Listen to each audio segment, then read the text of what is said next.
So here's another arch. It's a tied arch.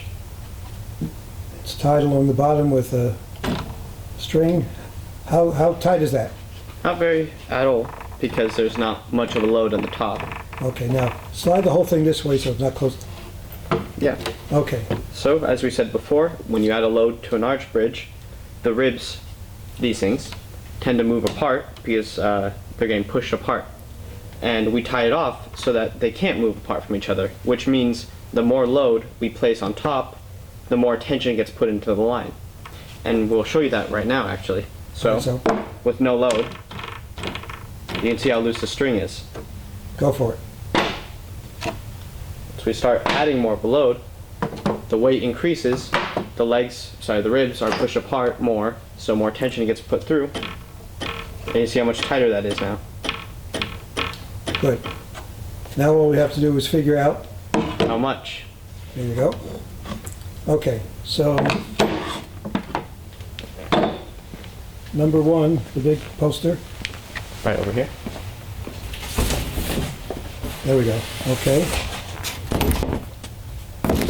Okay, so we're going to simplify things and make believe it's a straight line instead of arched. Yeah, and we're going to assume they're 60 degrees. So it's a 60-degree angle. And we've got to figure out the tension in the tie. So there's A, B, and C. Can you see that? Here's A, here's B, and here's C. We want to find the tension in the line, which is line segment AC. Okay. So what we're going to start with is a free body diagram. And free body diagram means we've taken this section The joint. of the joint, and we've freed it from the rest of the body, the rest of the bridge, and we're only going to focus on that. So here we have point A. This line is what we want to find the tension of, right here. And here, up here is point B, top of the arch. So we've just isolated and blown it up. Okay, now, the total load with the bricks and everything is 25 pounds. So all that load is pushing down at point A and point C. Evenly. So it's 12 and a half pounds is pushing down. Now, RA, that's the reaction at A. What does that mean, reaction? Well, Newton's third law says that every action has an equal and opposite reaction. So when we push down with 12 and a half pounds, the reaction at point A is to push back up, which means the table is pushing up with the same amount of force, which sounds kind of weird, but if you think about it, when you push down on the table, all the atoms are being moved out of the way, and they want to stay in place, so they push back up with the same amount of force. That's the reaction. Reaction force, exactly. Okay, so the reaction, so for now we're interested in the joint at joint A, so the reaction RA is 12 and a half pounds. Okay, let's go to number two, which... Here. There we go. Okay, FBD. What does that Free mean? body diagram. At joint A, that's the same thing we had on the other poster. Now Okay. we've just blown it up. And just some basics of a free body diagram is that any forces upwards or to the right are positive, any downwards or to the left are negative. Good, okay, so now the first equilibrium equation is that funny looking EFY. Yep. What's that mean? F? This symbol right here is called sigma, and that means sum of. So when you have sigma Fy, what this says is the sum of the forces in the y direction, up and down. So this is adding up every force that's going up or down and adding them together. And they have to equal 0 because... Nothing's moving. The sum of the forces is 0 because the bridge itself is not moving upwards or downwards. That means the forces are in equilibrium. Okay, so 0. sigma Fy equals 0. So what are the vertical forces?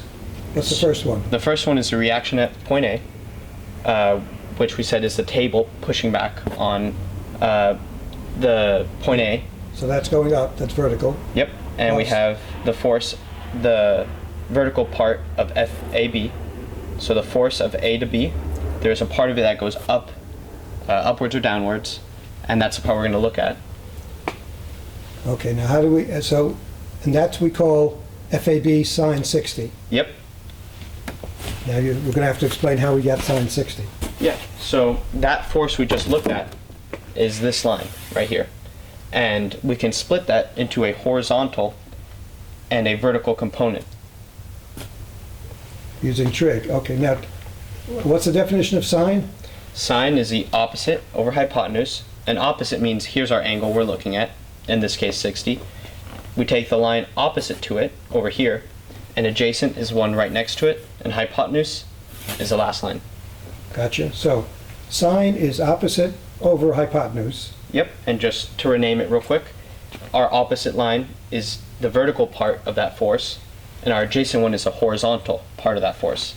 Okay, so the sine is the vertical over the hypotenuse, which is FAB, Yep, and multiplying everything by FAB, we get, we get the sine of our angle, 60 degrees, times force of AB equals our vertical component. that's how we, now let's go back to that previous, And that's what we have right here. that's how we got it. We have our hypotenuse, our force of A to B, times sine of 60, so that we can split it into its vertical component. Okay, so that's how we got,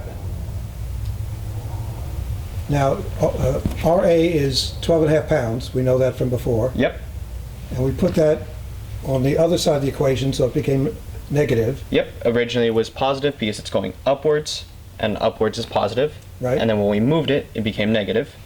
So now we just want to solve for FAB, Okay, and sine of 60, we looked it up, and that was, 0.866. So Okay. divide both sides by 0.866, and that gets us the force of A to B is negative 14.4 pounds. what does negative mean? Well, in our case, when we draw these diagrams, we assume all the forces are going outwards from Away our point, Away from the joint, tension. yes. But when we get a negative force, that means it's actually going in the opposite direction, which means it's compression. And that makes sense, because if you look at the bridge itself, when you put a load on here, the rib itself is getting compressed. It's not getting pulled apart, it's getting pushed together. Good. So the next step, we're going to redraw that, and the arrow, so over here we had the arrows go away from the joint. That's how we always start. But now that we know FAB is in compression, the arrow's going in. Just to show that. Okay, so that was some of the forces in the Y direction. Now, next step is on number 4. Yeah, that's it. Right. Okay, so we still have the free body diagram at joint A, and there it is. Same picture, only the arrow's flipped now because we know it's in compression. Good. So- And we want to find the sum of the forces, remember, sum of the forces in the X direction. So horizontal, left, right. Good.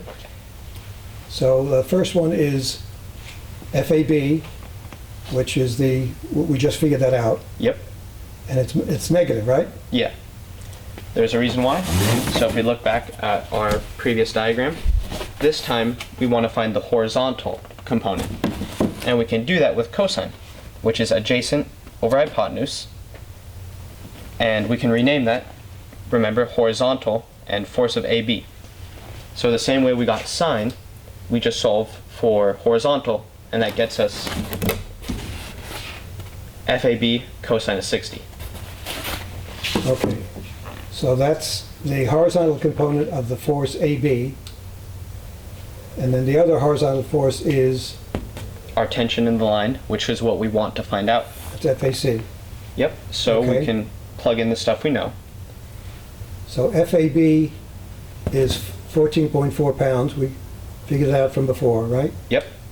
And Okay. cosine of 60, if you look it up in a table, is 0.5. Okay. So we move everything that we don't need to the other side of the equation. Since this is negative here, it becomes positive over here.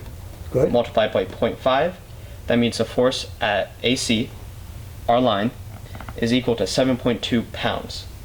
So 7.2 pounds of tension is in the line. If 25 pounds were applied to the top, then 7.2 pounds would be in this line. Good.